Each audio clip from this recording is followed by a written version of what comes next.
u 7 sati.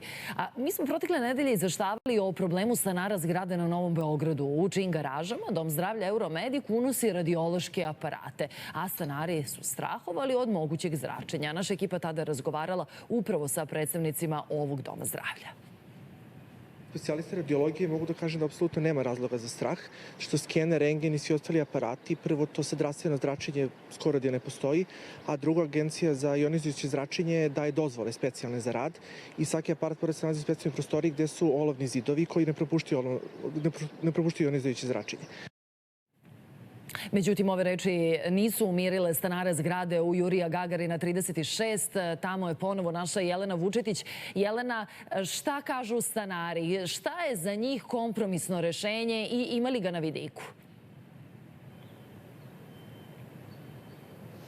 Čini se, Nevena, da ga još uvek nema, ali podsjetit ću i na to da su nam pre 5 dana upravo iz ovog Doma zdravlja rekli da i dalje čekaju dozvole i da dok ne dobiju te dozvole neće, naravno, ti aparati još uvek početi sa radom. Ali šta na sve ovo kažu stanari ove zgrade? To ovog jutra pitamo jednog od njih. Ratko liči nam ovaj sagovornik. Dobro jutro, Ratko. I evo, čuli smo izjavu i radiologa da nema razloga za strah, ali to nije umirilo ni vas, ni vaše komšije.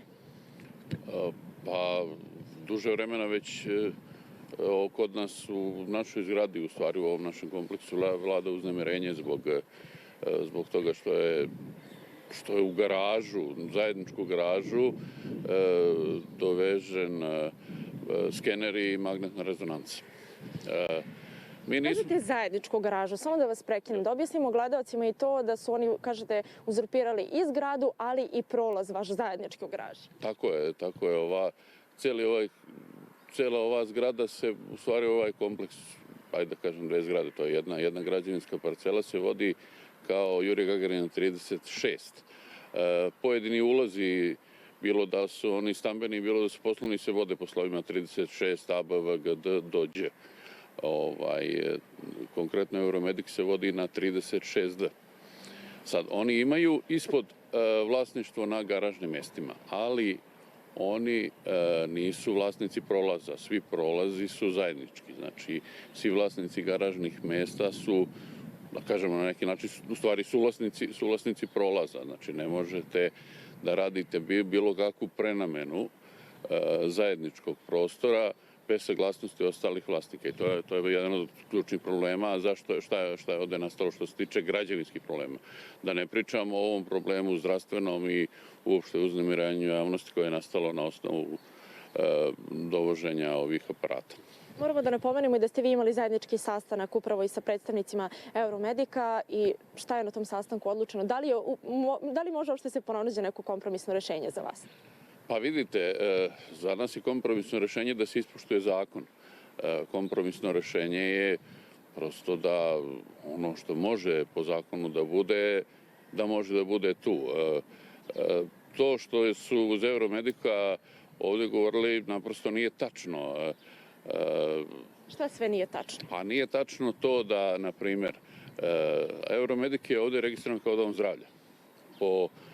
Koliko smo pročitali po ovome pravilniku koji određuje bliže uslove koja oprema može da bude u domu zdravlja, stoji da može da bude, na primjer, rentgen i mamograf. Međutim, ne može da bude skener i magnetna rezonanca, jer to podrazumeva da mora da bude ili klinika ili neka bolnica, specijalna bolnica. A oni objektivno nemaju ovdje uslove da to bude ni klinika, ni bolnica, ni specijalna bolnica, može bude dom zdravlja.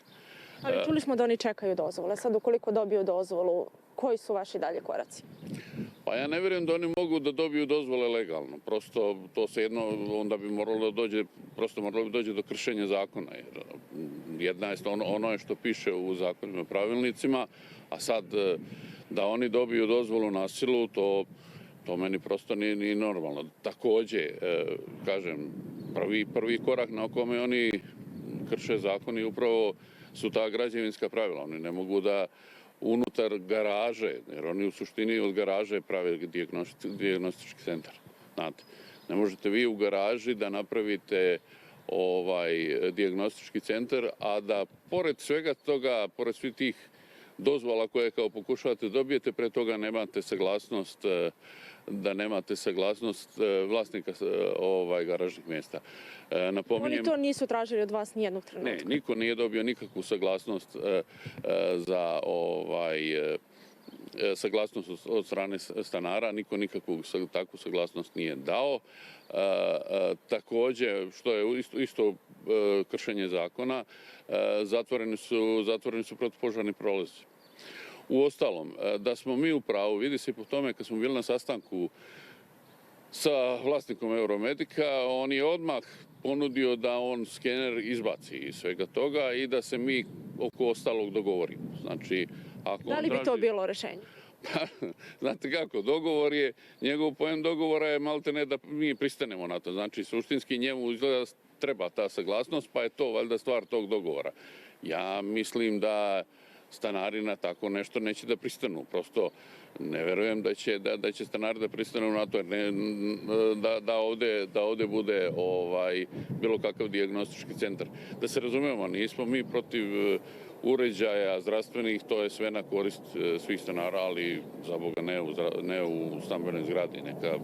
Neka se napravi tamo gde to može i to je, mislim, ključna stvar. Hvala vam, tako ćemo i zaključiti ovaj razgovor. Ratko, još jednom na izdvojenom vremenu što ste govorili za naš jutarnji program. A eto, ja ću još jednom samo pokazati i tu spornu garažu koja se nalazi upravo na ovom mestu i gde smo svakako pokušali i da uđemo, ali naravno predstavnici Euromedika nam nisu dali da snimimo koji se tačno aparati tu nalaze, a mi ćemo nastaviti da pratimo ovu priču iz Jurija Gagarina 36.